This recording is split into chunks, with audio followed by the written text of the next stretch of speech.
I was asked to say a few things for this purpose of the symposium on genetic engineering and the question of technology. I've written some stuff on technology in particular. The area of genetic engineering and stem cells has come my way because I have done work on organ transplantation and brain death, but there are many other scholars here who also worked on that topic. There are normally, people have two kinds of approaches to bioethics and technological issues. Either you are a technological optimist and you take a position that technology has some goods, or you become a technological pessimist. Everything is wrong, modernity was wrong, modernity must be changed, we must change the world back to the 7th century, then we will be able to live the full Islam. Now, these are two extreme positions that I have just stated, but generally you see people come there or somewhere in between. On some of these big issues of like genetic engineering and stem cell research and the question of the human person, of course there's caution. Caution is also a good position to hold. But the question is that to what extent caution that's one of the issues that we need to investigate. As to what extent are we going to be cautious about those issues, and as a consequence also suffer because these practices become part of our lived experiences. So for instance, one of the very earliest issues that I had addressed is the question of organ transplantation. The ulama in India in the 1970s said that organ transplantation is prohibited because it molests and interferes with human dignity and the integrity of the body and the sanctity of the body, the hurma of the body. In Egypt, Al-Azhar and other institutions began to say, well, organ transplantation is permissible. At that stage, none of the two fatwas addressed the question of brain death. So where were you going to get organs from? They were assuming that some organs like corneas, and in that time, kidney transplantation was not that easy yet, where you could donate a living donor kidney transplantation. But what I'm saying is that people then took these various positions based on a particular understanding of the world and their understanding of fiqh. And it seems that the universe of fiqh and the universe of Islamic ethics was one universe, and the world in which they lived was another, and it took some time to move scholars to different positions. Very recently, earlier this year, because of the developments of Dr. He Yankui of China, who announced that he had, created these embryos in a set of twins that were born in November 2018, and he claimed that he was the first person to engage in genetically editing the embryos in a kind of experiment with the CRISPR technology. And that obviously created a new wave of concern about questions of stem cell research and stem cell technology or genetic engineering. I don't want to spend too much time on the first few slides. I'm going to move through very fast because I'm going to come to the other issues. And that is that this is Dr. Hay. And, the New York Times wrote an editorial, which I thought was an interesting editorial. And I think I want to use some of those points as part of the conversation. In the aftermath of what had happened, so in January of this year, they argued that we need to do three things: diversify the deciders, engage the public, and use the existing levers of control. And what they mean that diversify the deciders, don't let only one group of people decide on, what is the issue. Keep it diverse, In other words, we need to have different kinds of specialists involved in this conversation. And obviously, one of the things that they talked about is the question of risks and benefits. They also said that, we must engage the public, because most people think or support genome editing, especially when it comes to questions such as therapies, but not necessarily for designer babies. So, for instance, they talked about, the clinical trials had shown a great deal of early success in questions of how they could possibly solve hemophilia, sickle cell disease. And very recently, I saw on ABC television a man who had a debilitating spinal injury, traumatic spinal injury, could not walk. And at one of the clinics in America, through this kind of therapy, a certain amount of genetic engineering involved, or some far-reaching therapy, the man could start walking. So this is one of the kind of breakthroughs that people have talked about. And the other thing that the New York Times editorial said is that don't use the bluntest tool, prohibition. I put in the word haram. The New York Times did not use the word haram. But what I meant is that oftentimes we have used the bluntest tool for prohibited. We don't adopt any other kind of position on some of these issues.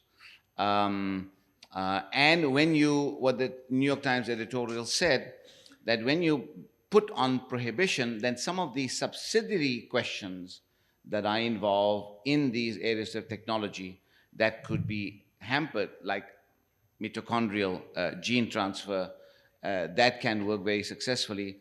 When you put a prohibition on it, then you can't even do those kinds of things. And I just recently discovered that here in Turkey, there are laws against genetic engineering. So that's an interesting conversation that you are having here.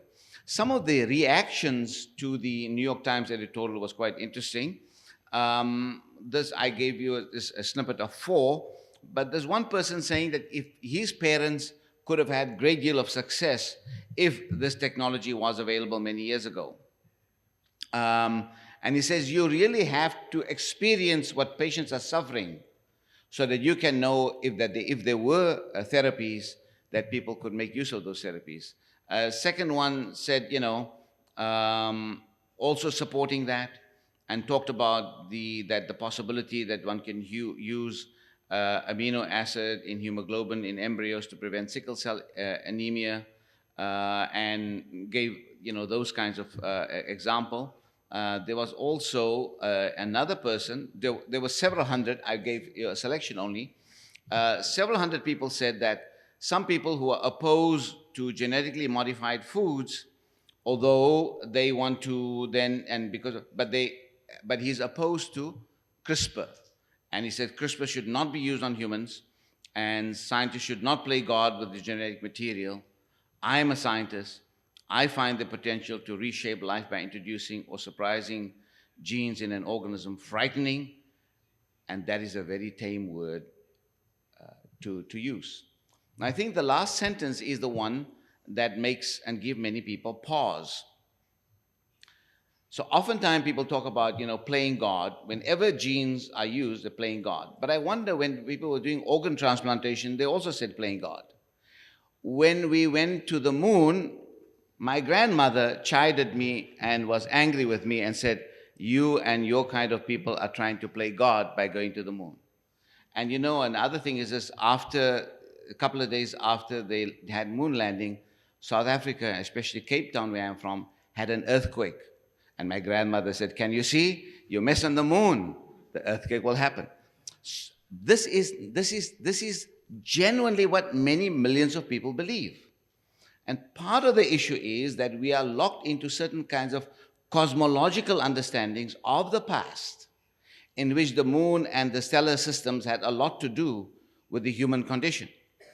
Even in authors like Ibn Khaldun or Ghazali and others, this question of what happens in the cosmos is directly related to the human person and our moods and our conditions.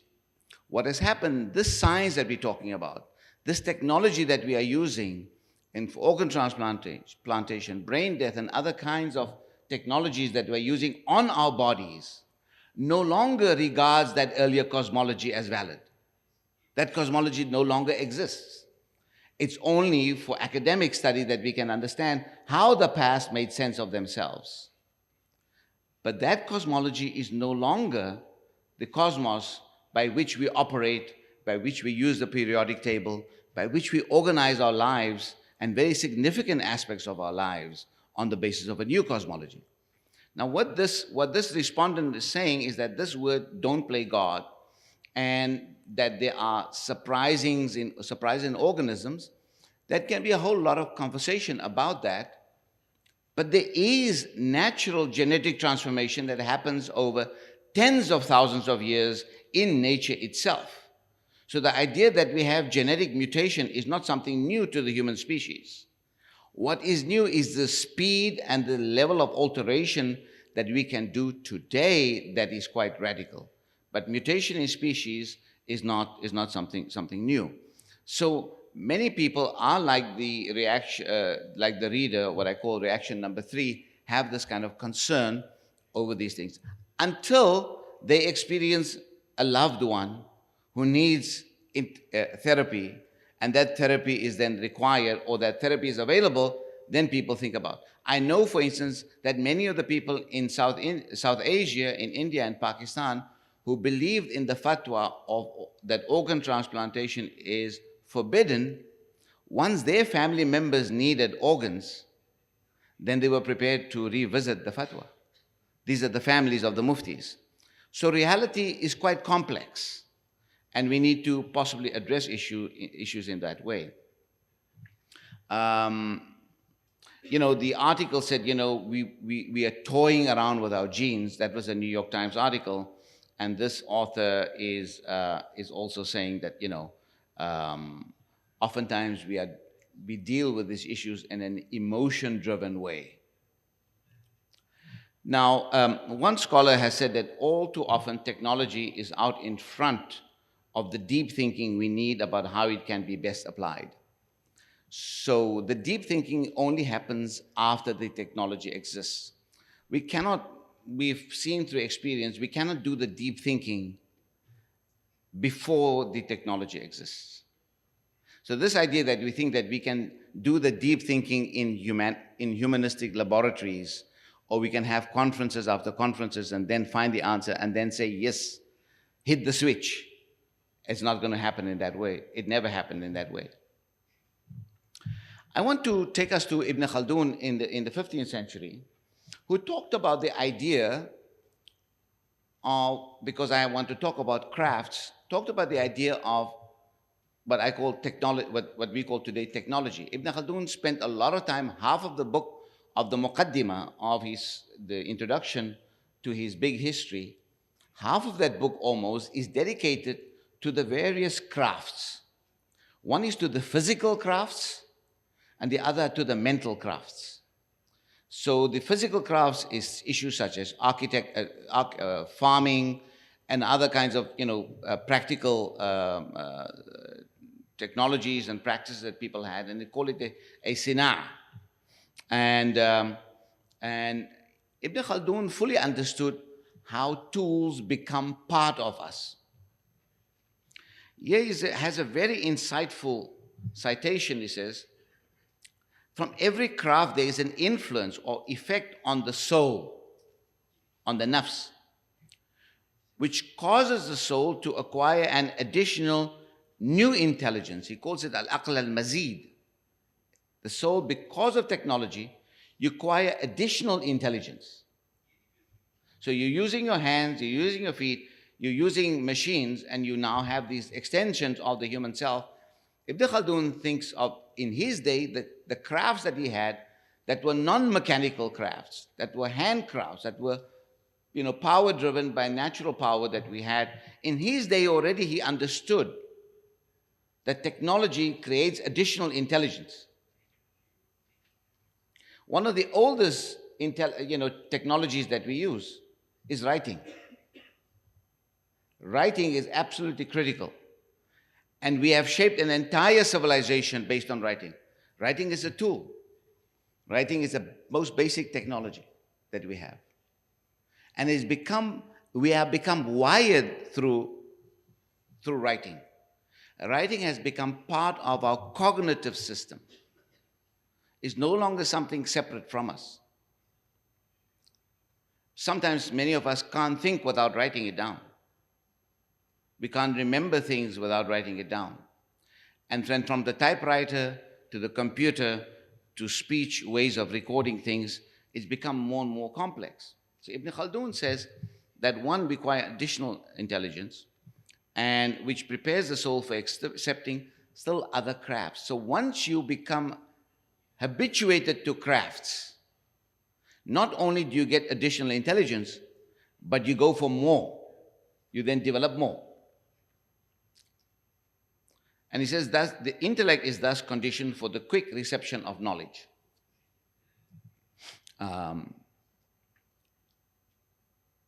So crafts, what we could today would call technology, along the lines that Ibn Khaldun said, opens the door for other new kinds of interdependency of different kinds of technologies.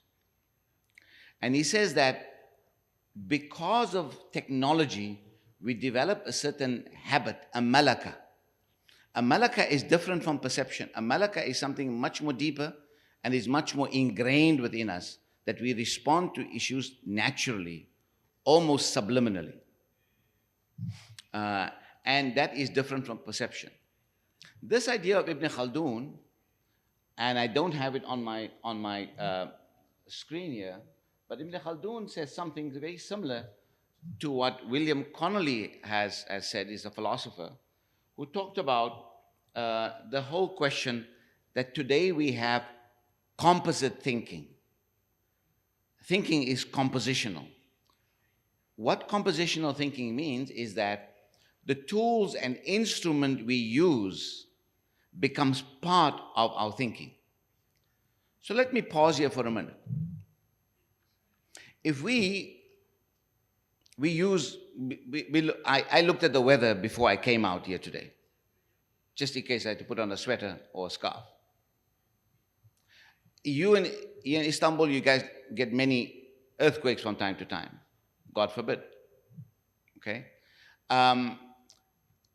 That information that we have on weather and earthquakes depend, and we make monumental decisions on the basis of that information.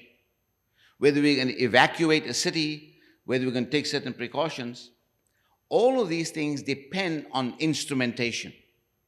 It depends on elaborate technologies. The weather is particularly dependent on satellites up in the sky.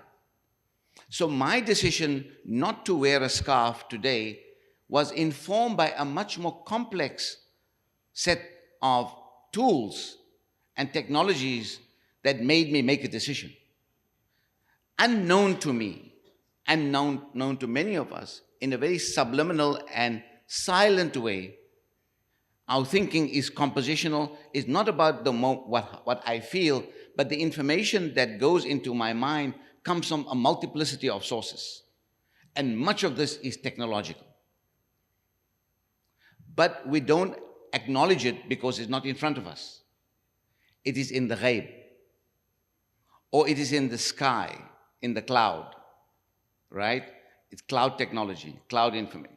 So I think very important that we begin to think about that our thinking itself involves technology all the time, especially those of us now involved in cyber technology. Cyber technology is integral to all our modes of thinking, to modes of writing, to performances, and everything is involved in these issues.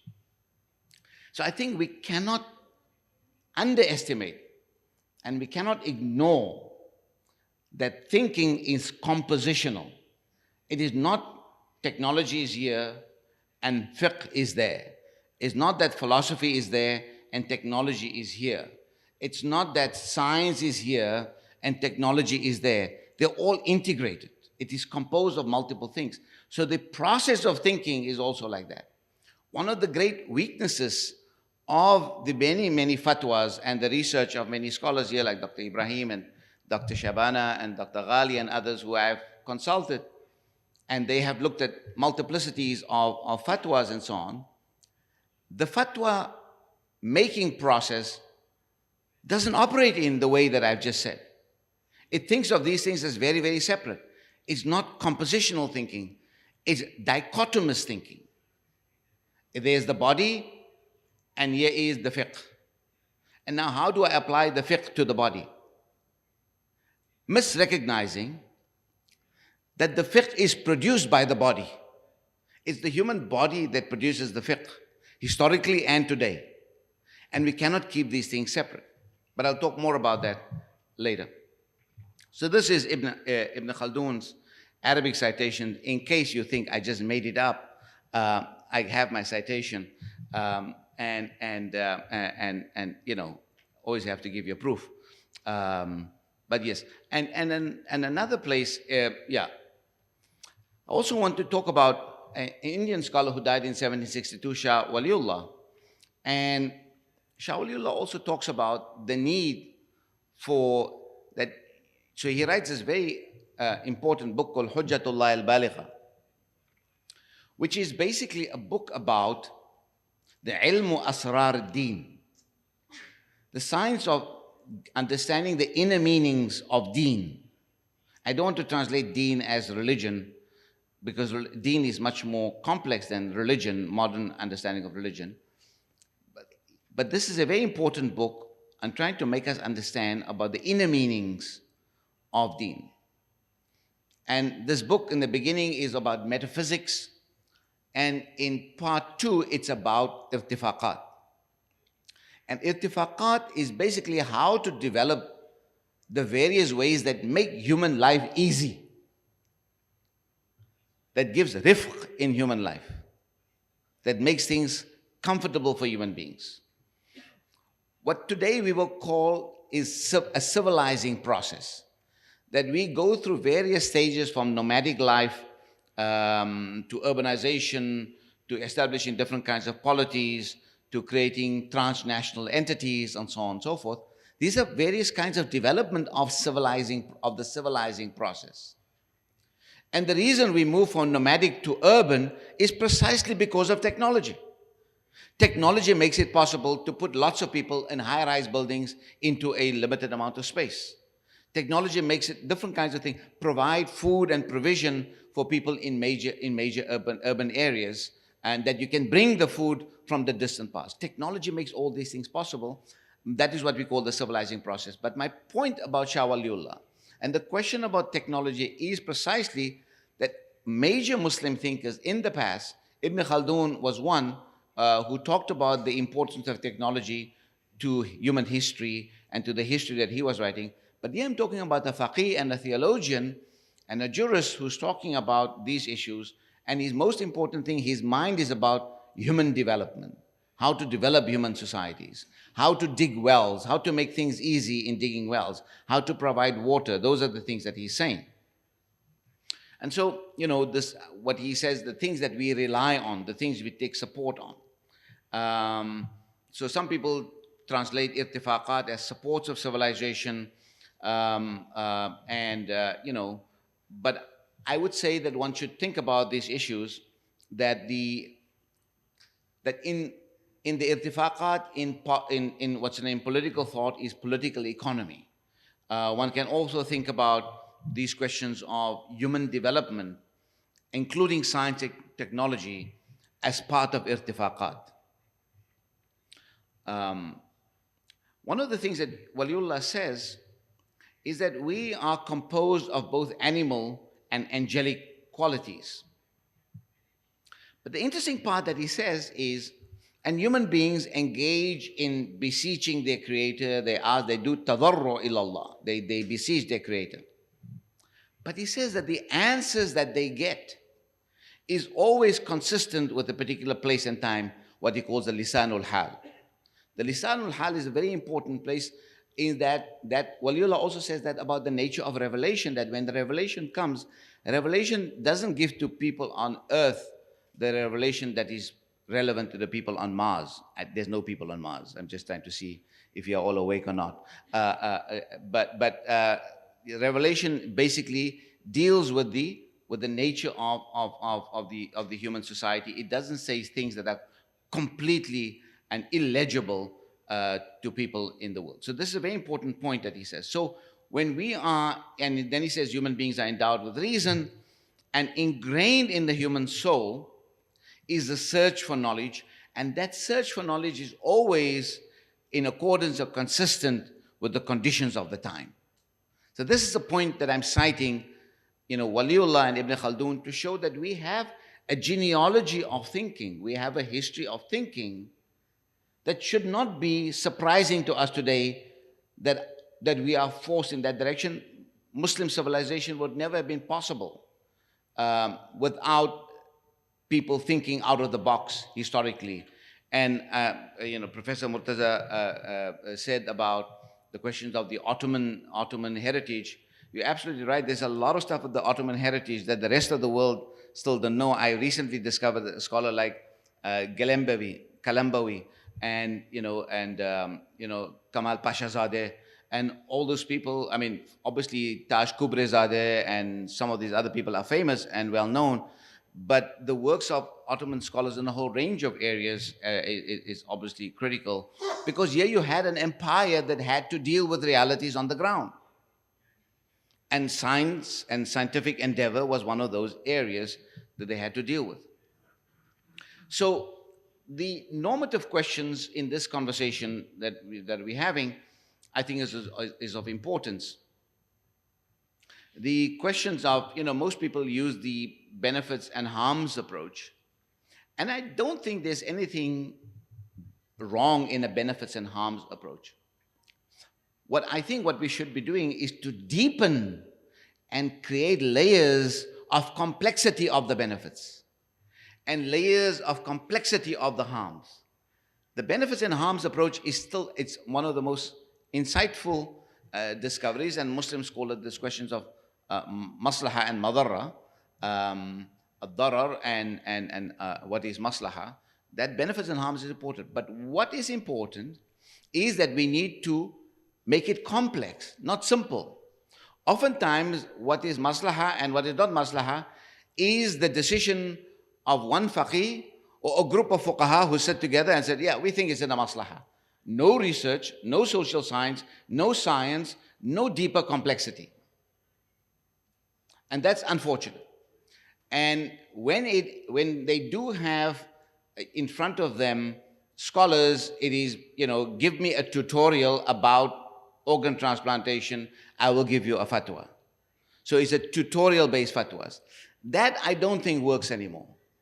I think what it requires is much more complex, and I will talk more about that. If I don't, you can ask me a question about that.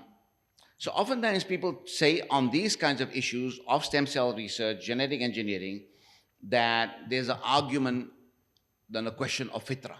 So oftentimes the Muslim response is, you're interfering with fitrah.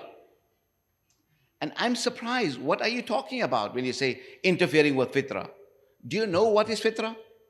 So oftentimes people think fitrah is nature as it is. The trees are uncut, the seas are not polluted, and the mountains are, they think that it's a state. No, fitrah really means that kullu mawludin yuladu ala al-fitra means that you are born with a moral character. You have a moral character attached to you. That's what you have a moral nature. And the moral nature means that you can distinguish between right and wrong. This is a gift that God has given you. This is capacity God has given you. And then you have to develop this moral nature. This moral nature cannot go to sleep, but you have to develop it. You have the capacity to do that. That is what it means. It is not that everybody is born in a state of Islam. Islam thinks that it is the religion, the faith tradition that can give you and keep you consistent with your moral nature. That Islam is al-Islamu dinul fitra. That Islam is the religion of fitra. It's a religion of moral nature. It encourages your moral nature to develop and advance. But it's not untouched nature and the kind of romantic ideas that some people think it is. Some interpretation in the Musnad of Ahmad bin Hanbal, it also, the same hadith, kullu mawludin yuladu al-fitra, that everybody is born in a state of fitra, and then their parents make them Jewish or Christian or Magian. And then it also says that, you become or you come out like an animal. In other words, that you come out an animal. In other words, it is just you are naturally born like a human animal in some ways. But what it says that you also have this moral nature ingrained within you. Now you can suppress that moral nature, you can alter that moral nature, but you cannot. Now, most people think that when you come to genetics and stuff, they say that if you're changing the genes or you're altering the genes, you're engaging in taghyir fi khalqillah. You are engaging what Satan promised God, that you engage in changing the creation of God. And what they think there is that Satan talked about cutting off organs and replacing organs and those kind of stuff, or genetic.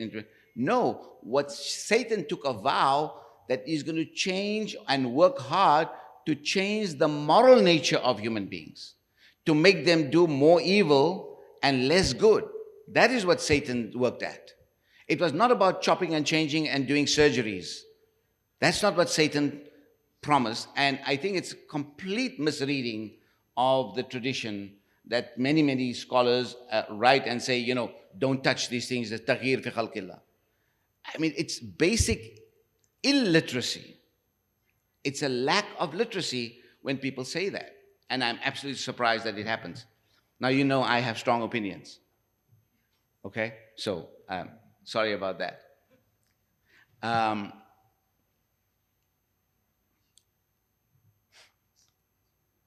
And best way to understand it when you talk about fitra is that we have the potential for moral nature. So with the potential for moral nature, we have the elements of life and death, happiness and wretchedness. That is inscribed in our moral nature. That's the two things the life and death are those givens that are unalterable. We are finite. And then the other two issues is, do we want to be happy or do we want to be wretched? And those are things that we can work on. And technology helps you not to be wretched, that you don't suffer with, disease and pain and all this kind of stuff. And science, which is a gift of God, which is knowledge, helps you to make things better for yourself. But the goal of another way to talk about moral nature is that we are also stewards of God. We have khilafah. And khilafah means we are responsible individuals. We have responsibility. And this responsibility is complex, it's not simplex. The other thing is that what we talk about moral nature is also tied into human evolution. Whether you believe in evolution or not, I know you people are Turkey has the biggest production of anti-evolution literature, so I'm not going to offend anybody here. So I'm not going to talk about this topic. But there's social evolution. There's social evolution. Social evolution does happen. So we've gone through ages of slavery. We have gone through ages of patriarchy. We're entering into the age of equality. And these requires a study of sociobiology and the question of time. So moral nature is webbed into, it is kind of linked into, it is weaved into the historical conditions. Remember what Shah Waliullah told you, Lisanul Hal. Remember, he always said that when you are engaging in beseeching God and asking God for answers in the world or the revelation is always speaking to the conditions of a particular time. Lisanul Hal. Now, some of in the various Islamic symposia, the fatwa that have been reviewed by Ghali, Shabana, and Ebrahim, they are right here, and they all, they tell us that the various committees and councils are ambivalent on Islamic scholars, are they ambivalent on the question of stem cell therapies. They also tell us, and Ghali in his book on genome ethics, in which Dr. Shabana had an article, talks about all these collective ijtihad, areas of scholarship that is done on collective ijtihad. group ijtihad. And others say that how to get to this answer is a work in progress. So as I said earlier, we have the technology, then we do deep thinking. And in some ways, the technology forces us to do deep thinking. And finally, the deep thinking either embraces the technology or in some ways calibrates the technology. So for instance, we have the technology for atomic bomb, but we decided we'd never want to use it again. Some people are still aspiring for it, but it's not something that we aspire for as moral beings.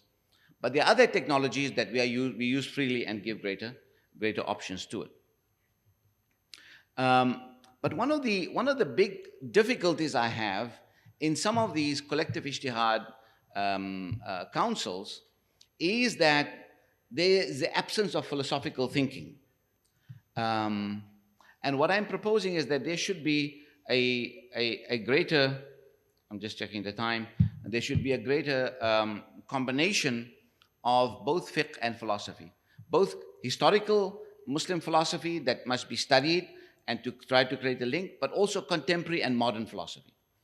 And the biggest problem, as most of you know, for many of our people on the various fatwa councils, knowledge of the West, maybe in Turkey you are different, and ISAR might be different, but many of those traditional councils in South Asia that I know very well, the Arab world that I know very well, Africa that I know very well, in those councils, they don't consider social science to be a serious science. Philosophy is completely seen as alien, including Muslim philosophy. And that is a big problem. So you can have bigger councils for ijtihad. You can have massive councils, but you don't have new knowledge in front of you, that ijtihad is not going to work. It's like, and oftentimes people think that ijtihad is about finding a wonderful text 500 years ago, 800 years ago. Find that text, oh, he gave me the answer. That is not ijtihad. You're doing taqleed. That's not ijtihad. You're following old opinions. Ijtihad means that you are exerting yourself creatively, but also taking risks in thinking. Every act of thinking involves a risk. Thinking is not risk-free. Ijtihad is not, therefore many people thought in the past, and one scholar told the other scholar that I disagree with you. Because what one saw as a benefit, another one saw as a risk, or another one saw as a disagreement, or another one said, you are completely wrong. But that is the way the knowledge operates. And knowledge of fiqh and knowledge of theology and knowledge of science operate on the same understanding. So I think that we need to think about fiqh to be synonymous to hikmah, and I give you the authority of Abdul Shakur al-Bihari. He was an important usuli and also a qadi in Aurangzeb's India, and he says that, you know, we need to think about this question of, he says, al-fiqh hikmah far'iyya shar'iyya. That fiqh is a certain kind of wisdom. It is maybe not asl, but far'i. It is secondary, but it is derivative from the shara, derivative from the revelation. So it comes from the revelation, but the human being develops the revelatory teachings into a form of wisdom, and a wisdom that can be used in multiple places. So I think that if we think about, with Bihari, then fiqh is more in line with critical thinking process, and fiqh will have a much more complexity in relation to philosophy. Now, part of the problem is that philosophy in the past, as in the present, are also in different kinds of schools, and it requires different kinds of work. And one of the things is that in none of our major institutions of Islamic thought, whether it's in, you know, the universities in Saudi Arabia, Egypt, you know, Tunis, Morocco, Syria, India, Pakistan, Indonesia, philosophy is not taken seriously in Islamic studies proponents. Even in the Ilahiyat institutions here, you people teach philosophy, but philosophy is studied in more as a historical discipline, not as part of how do you think through a problem with Farabi and with John Locke, Or how do you think through a problem together with multiple thinkers? It is oftentimes, so there's no living philosophy in Muslim societies. In my view, there's no living philosophy. We have historical philosophy. In the past, people like Aduddin al-Iji and his commentator, Sayyid Sharif al-Jurjani, they thought about these questions of health and disease and illness in the relationship with God's character and nature, on the one hand, and they tried to make sense of God as the source of health and goodness, and what the purpose of illness, or what is the meaning of deterioration, what's the meaning of restoration, or ultimately, how do we deal with the destruction of the body, and then the body is made ready for death. So this question about illness, deterioration, and then also restoration, because genetic engineering turns out to be a much more interesting and flexible way of engaging in bodily restoration than organ transplantation. We will come to that. So I want you to think about these issues that early thinkers thought about, and guess what? When they thought about these issues, the first person they thought is Ibn Sina. Ibn Sina says, not Ibn Sina only says in terms of medicine, but Ibn Sina says in terms of as a philosopher. Ibn Sina says as someone who understands the human soul.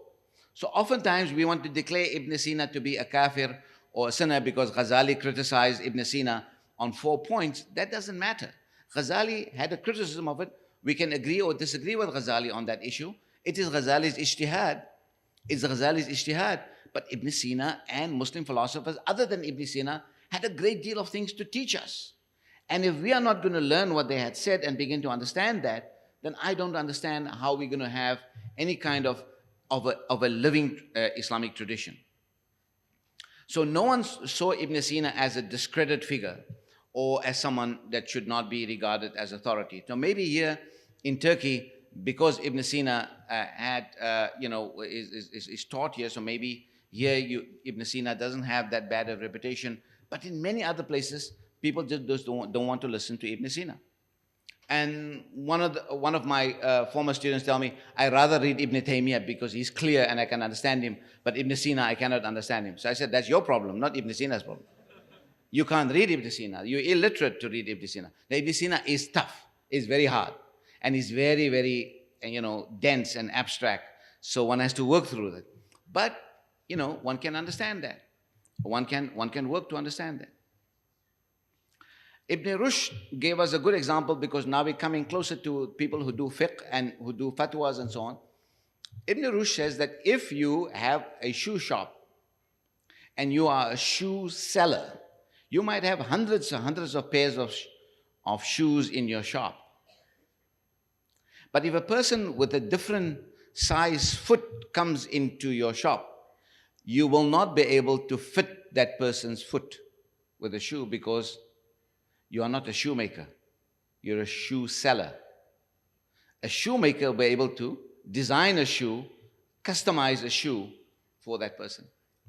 I found this very interesting, anecdote of Ibn Rushd in Sheikh bin Bayya's book Sina'atul Fatwa, in which he cites this and he says, a good jurist is the jurist who understands how to customize the answer to the conditions.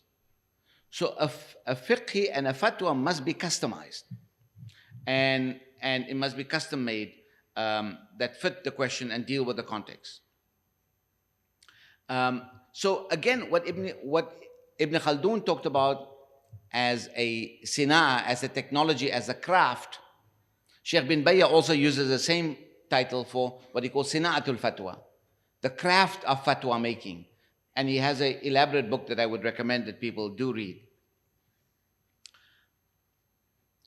So just as giving moral and ethical decisions, if it's a craft, then one must be so well versed in it and so internalize its logic and its understanding that it becomes like a malaka unto yourself and you can just automatically give decisions understanding. But here's the question. You can't just do it only knowing fiqh. You need to know lots of other things. Otherwise, you will be automatically give answers, but those answers will be very, very unsatisfactory. The idea of having a malaka means that when you give a decision, it becomes spontaneous. In the same way that physicians are trained that when they take the pulse, they use the stethoscope, they look at some things, automatically they can see where this is going. They have certain intuitions. That is a malaka they develop, right? And talk about technology, what I should have said when I was pausing and talking about the weather and technology is today, even in medicine, today you cannot make a diagnosis in many diseases without an MRI, previously without X-ray. That MRI and the X-ray and other kinds of tests where you send away things to the lab and they come back and that lab puts that material through all kinds of processes, that technological work is now part of a doctor's thinking. It's part of the cognitive landscape of the physician. So the human body is subjected to, even in diagnostically, the thinking is compositional. It's through technology. It's no longer just taking the pulse and make a decision, right? So it's much more complex. So I should have said there, but I'm just reminding you since we're talking about this again.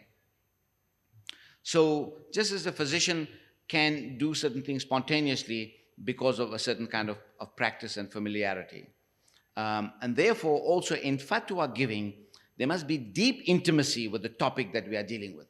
It cannot be a superficial intimacy. It cannot be what I said, the current practice is the system of dualism, where jurors are passive and they listen to explanations, ask some questions, and ask some science, and so on and so forth, and then translate that question into a legal or ethical norm. It's what I call, give me a tutorial, I give you a fatwa. That cannot work. So I think that the way forward is that modern science and technology itself requires that one must have an understanding of the underlying philosophy. If you don't understand the underlying philosophy of science, medicine, and technology, we cannot understand those fields in themselves. So one of the big issues that we have in our fatwa business and our ethical realm is that there's no epistemological coherence between the context of the medical issues or the scientific issues, and there's no coherence on the side of the juristic ethics. There's a mismatch in the epistemological coherence or incoherence. They're talking from different realms. They are just not fundamentally looking at things in the same way. In other words, what we would say, not only epistemologically, but also in terms of being, in terms of wujud, in terms of ontology. These are different kind of ontologies. If you are still subscribing to a cosmology that no longer exists as a jurist, and you don't understand how these things are developing, then it's really a lot of trouble then for us to understand some of these issues. And to issue a fatwa, many people, and Sheikh bin Bayya warns us and he cites authorities that if you're issuing fatwas without learning, and learning means comprehensive learning, it is harmful and is viewed as a harmful act by many jurists. What I want to turn to now is the question of biotechnology or genetic engineering, and we need to grasp a concept what we call bio-value of certain things. And with bio-value comes also a biopolitics. So bio-value derives from biotechnology, and here's the key thing. Bio-value is the yield of vitality produced by the biotechnical reformulation of living processes. What does that mean? You have a living process, you have an embryo, you have blood, you have these kind of living processes. And what you do is you focus on the vitality, the life-giving power, the vitality of those living processes. And those living processes are optimized through technological reformulation. So biotech reformulates those vitalities and makes it powerful.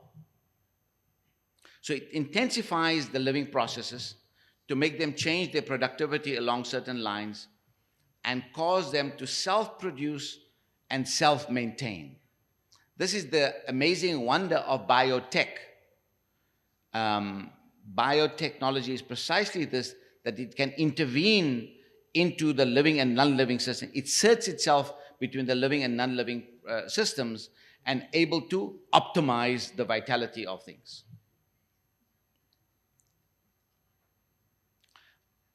So the reason why we are now at stem cell and genetic engineering is that, we went through organ transplantation to in vitro fertilization, and now we are at genetic tissue sampling.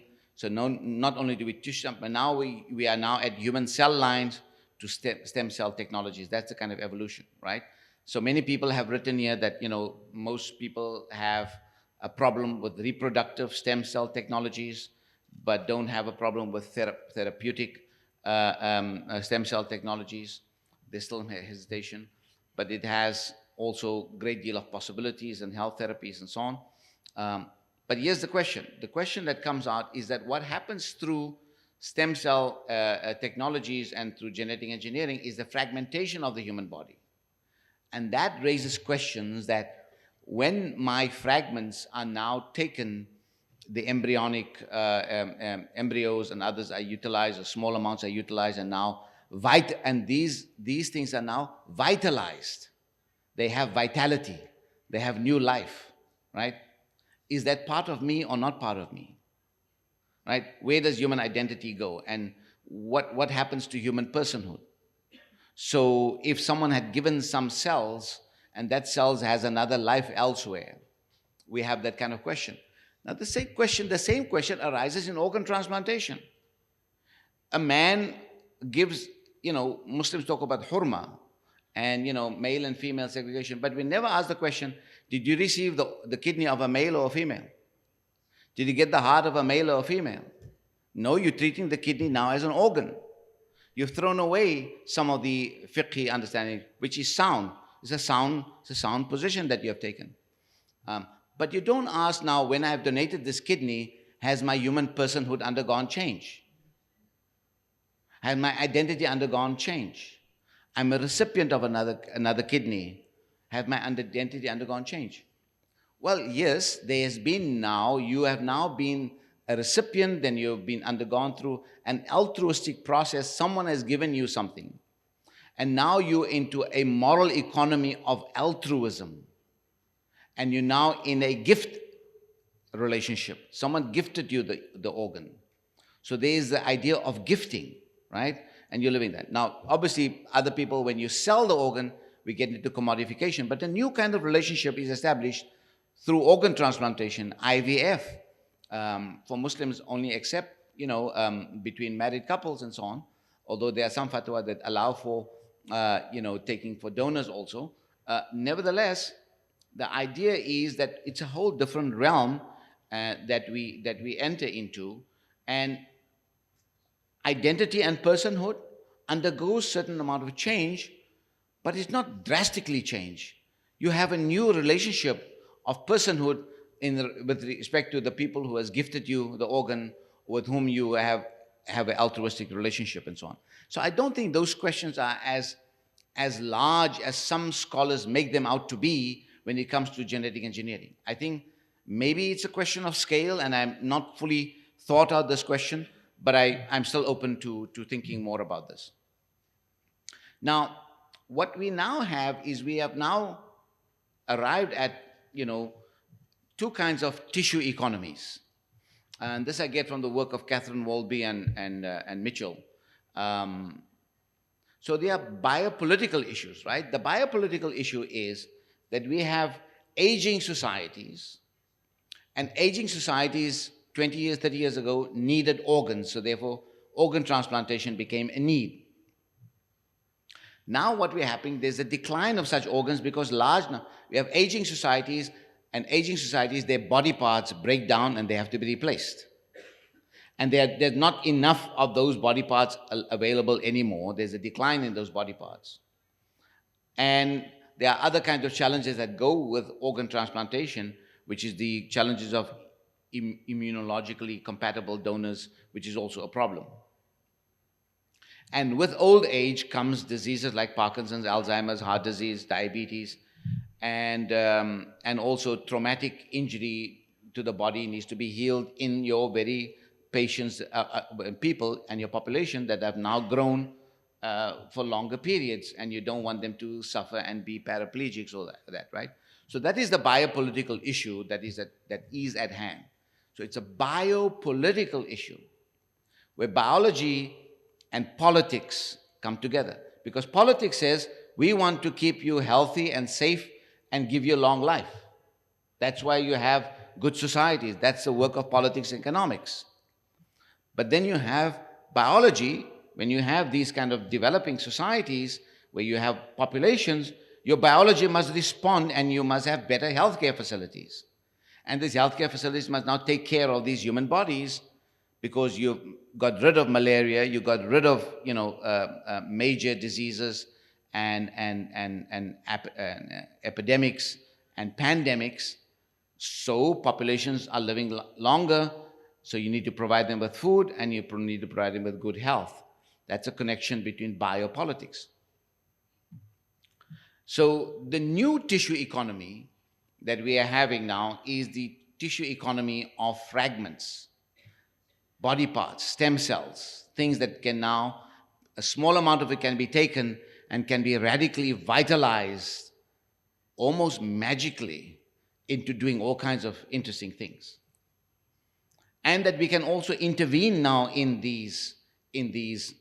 embryos in order to switch off genes that might pass on diabetes or might pass on other kinds of inherited diseases.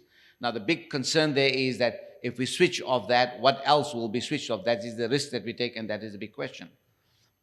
But stem cell technologies are new and highly flexible source of tissue to augment the scarcity of the tissue economies of organs. Because we don't have organs now, these kinds of stem cells can begin to do much better work, and there the immunological compatibility and those kinds of questions are also mightily reduced. And if we don't use, for instance, embryos that are multiple embryos are produced in IVF and other kinds of needs that they have for reproduction, they are just disposed if they are not donated. So the big shift that has taken place from whole organ of a human person to the tiny collections of cells that we are now having, and we are bitterly divided about these issues. There's bitter division amongst in the ethical community about these issues, about what to do with stem cells. So these are some of the vital questions. Opponents of stem cells argue that an embryo is not a biological fragment, but an embryo is a potential human life. That is the position of opponents to stem cell work. The proponents of stem cells argue that spare embryos are a precious substance, and you have to put it to use. It's a precious substance. And they argue that the embryo is a source of raw biological vitality. Raw biological vitality, and that vitality should be optimized. That's where we are in some of these debates. Now, historically, we know that some Muslim jurists thought about the question about terminating a fetus if the fetus, if the mother was subjected to certain challenges, if the mother, the health of the mother was at risk. That's one issue. But also if, for the simple reason, if the mother could not afford or the family could not afford extra nourishment, and the mother would stop lactating and stop giving milk, and she has siblings, she has children who are dependent on her lactation, what's the name, she won't be able to provide that, then they said that she can terminate. Because if there are children of hers who are dependent on her breast milk and she falls pregnant, lactation would stop. So therefore then they said that there could be possibilities for termination.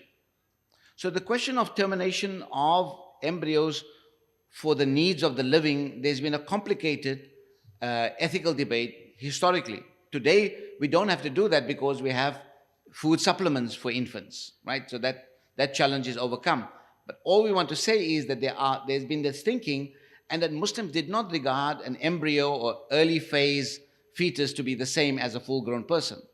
This idea that a fetus is exactly like a human being is a very simplistic reduction, largely promoted by the Catholic Church and pushed very hard by certain Christian groups that make it difficult for all other religious communities who feel that they're doing something criminal if they do so. That is one point of view. It's one religious tradition. Other traditions have different approaches to these questions, and we should be alert to that. So the previous fatwas that we had supporting organ transplantation adopted what I call the gift economy and the altruistic outlook. Those fatwas that oppose giving organ transplantation, they said that humans cannot make such gifts because their bodies are inviolable. My question is, will the same logics continue into genetic engineering? And that is some of the stuff that we need to think about. And some of the open-ended question is to sum up what I said before. Technology is now part of our cognitive equipment. Transplantation and IVF are no longer luxury things, but are now part of therapy and therapeutic therapy.